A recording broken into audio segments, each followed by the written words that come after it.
How are you doing, everyone? Welcome to another day in the life of a gas engineer. Thank you for tuning in. I really do appreciate you guys taking the time to watch my videos. It does take time to get all these edited and stuff in the week, especially trying to manage work. So for those of you who are tuning in, I really appreciate it and thank you. But please don't forget to hit that subscribe and like button if you haven't already. This video is a bit of a mixed bag, which I think most people tend to enjoy. So have a watch, let me know what you think, drop a comment below, and let's get on with the video. Good morning, good morning, good morning. Some of you might remember this job from a little while ago. Done a full strip down service on that Worcester heat only. I'm back here today to do a power flush. So got myself some X800, nice dream setup here. Everything's in the garage, so got water feed coming from the outside tap straight into the machine. Got my extended hoses, so I'm going to run them straight this way. Going to go straight onto the pump, so I'm going to take the pump out, go straight into the pump valves, and what I need to do before I start flushing, I need to remove that bypass and cap it off so that we don't get any, basically just a short circuit and it just going around the bypass. So the machine's full at the moment. It's on temperature. It's climbing slowly. Obviously, it's quite cold today. The incoming cold main is going to be at a lower temperature as well. So it's going to take a little while longer. So I literally, first thing I did, got here, filled it up, turned it on. It's heating up. And in the meantime, I'm going to get all my connections done, get it all ready on the pump, do the bypass bit. I think that's all I'm doing today. Yeah, that's it for today. So got some other jobs booked in later on. Let's see how we get on today. And then that will determine how the rest of my day goes. Hopefully you guys can hear me and the mic's not flopping about everywhere. But let me get connected and we'll start with the flush.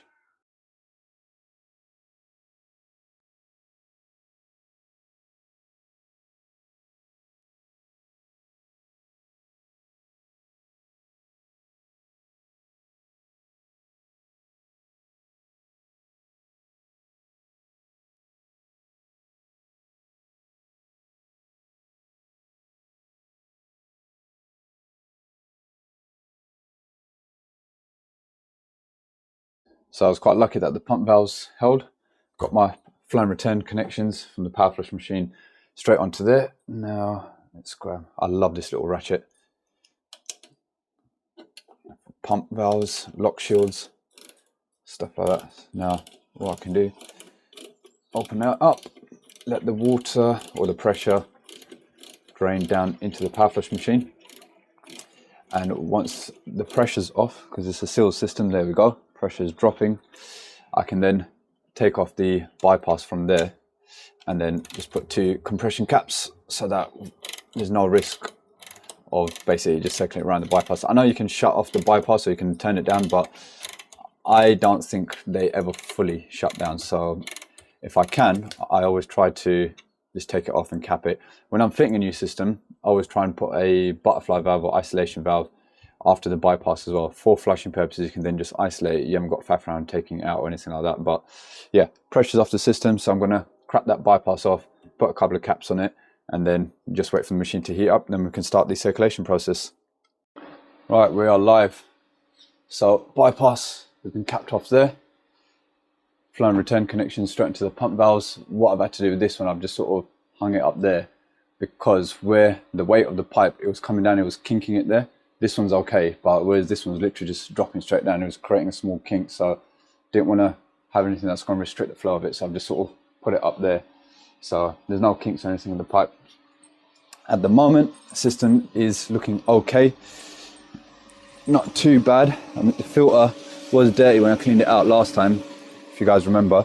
So it might just be that there's a few radiators which are more dirtier than others, or it might just be an accumulation of dirt in the system over the course of a year or a couple of years. But either way, we're getting the system prepared, ready for winter, so that they're an elderly couple.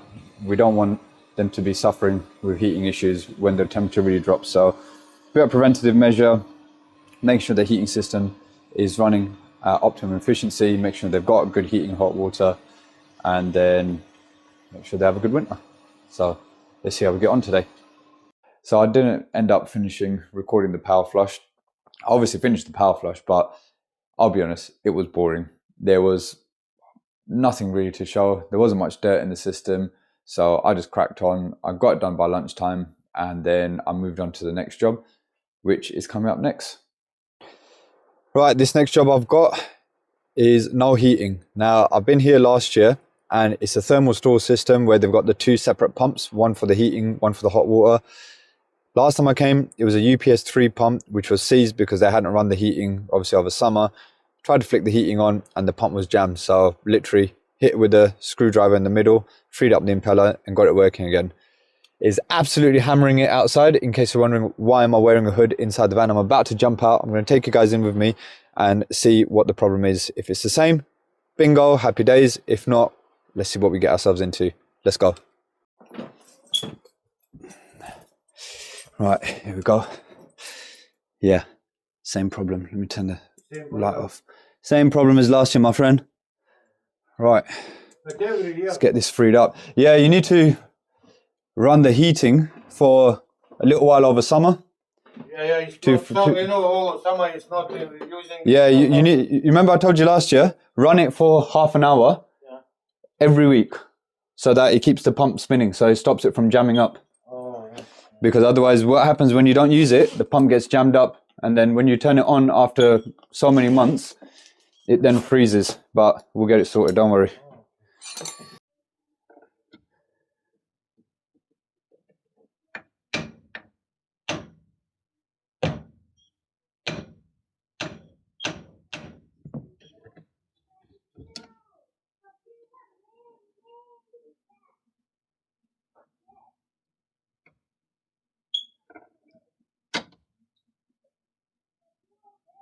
Yeah, that's spinning now.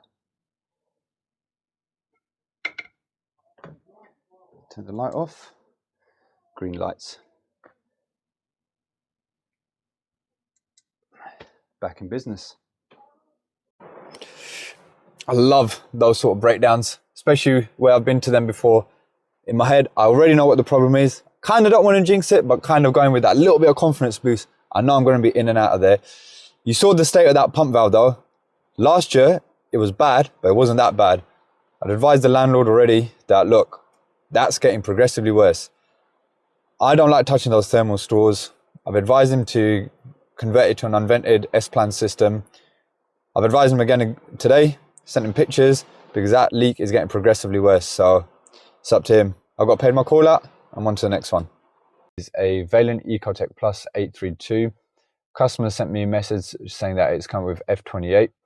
I have brought a gas valve with me just in case, because this one with the stepper motor, so it's quite a common problem. I'm going to go in and see the fault code history, see what's going on, and then we'll take it from there. Let's go and have a look. Right, here we go. The culprit in question. Ecotech Plus 832. All right, it's got that missing there. First things first, let's have a look at the fault history. So, installer level. Now, I'm doing this live whilst I'm recording, so I haven't literally just come in. I'm doing everything whilst I'm doing it. So we're going to work through this together. So you're going to watch me click fault list. Let's see what we've got in the fault list. F28, F28, F28, F28, F28, F29, F28. Okay, I'm going to clear all the faults. So every single fault has been ignition related. F28, F29, F28, F29. Usually I would be looking for an F54 fault as well, but I'm going to check that we've got enough gas going to the boiler. So I'm going to put my U gauge on, do a working pressure test. And run it at maximum rate. If we've got enough working pressure, then it's going to be the gas valve, because these are the ones with the stepper motor. It's a common issue. It's an intermittent problem. With the ignition problem on the Vaillants, there isn't really much more that goes wrong. So let's check the working pressure first and go from there. Okay, standing, we've got 22.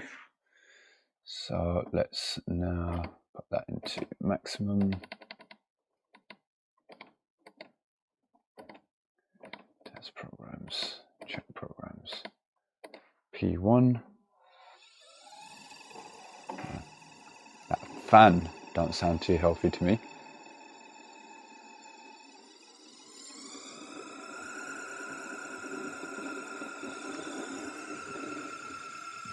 Okay, so we do have 13 millibar at the gas valve, which is like absolute bare minimum.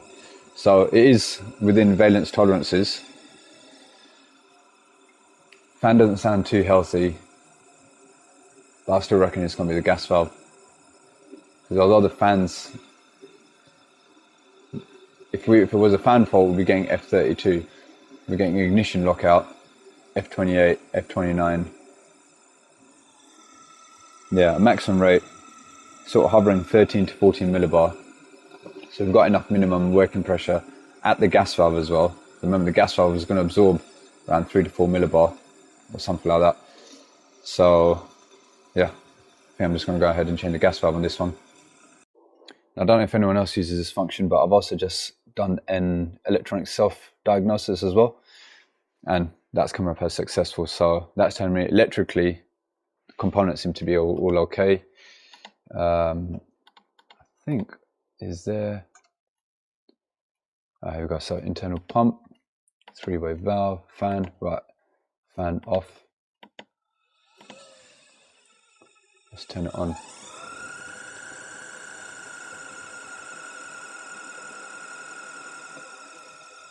Yeah, it's not sounding great,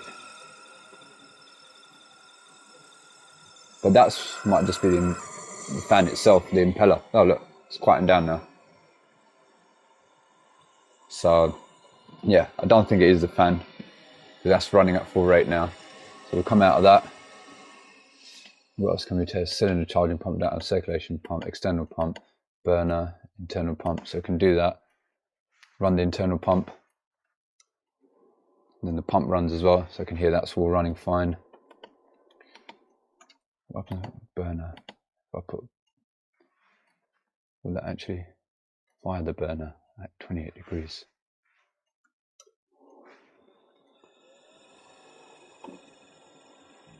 Yeah, okay, cool. These are a few functions which I know are available on the Vaillant. I've never really used them. So that just tells you how hot the burner's burning. All right, let's come out of that. Right, cool. I am going to go ahead and swap out this gas valve.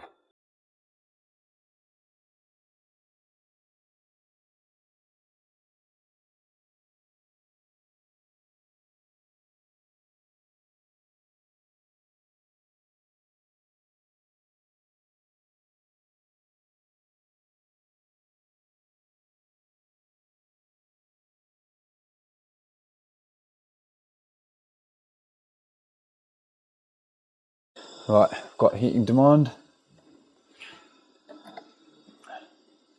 Fired up straight away. Which, to be fair, it did run around the hot tap last time and when I put it into P1. But it's doing its thing. Got the analyzer purging there. Let's do our 26.9 checks. So on that last job, just want to follow up, I did get a recall because the F28 error occurred again. Something was telling me, because I wasn't getting the F54, I wasn't sure if changing the gas valve was going to sort it or not. But I went back there on the recall and I'm gutted I didn't record it, because it would have made great content. Well, it would have been really informative for you guys as well. It was the electrode lead. I've never had to change an electrode lead on a Vaillant before, but apparently on these newer style Vaillants, they tend to be a bit of a problem. So you're looking for a 2 kilo ohms across the lead from each end. I wasn't getting that. I wasn't even getting continuity, so I don't know how it was sparking in the first place. But luckily, I had an electrode lead in the van. I swapped it out, but before I swapped it out, I tested each end. I had continuity on each end, and I had 2 kilo ohms as well going across it. So that, to me, was like, yes, that's the problem. Swapped it over, and I've not had a call back since. And in fact, the customer actually called me back for another job at one of their other properties, which I went and sorted out as well. So yeah, overall they were happy with the outcome. I was happy as well, because I learned something new, and hopefully that little bit of information is useful to you guys as well if you're going out and doing breakdowns on Vaillants. So you're looking for 2 kilo ohms across the lead. As long as you've got that, then your electrode lead is fine. If your values are way outside of that, then definitely you need to change that electrode lead, and that should sort out ignition problems. Hope you guys have found this video enjoyable and informative. And as always, don't forget to smash that like button and hit that subscribe button. And I will see you on Sunday. Have a good week.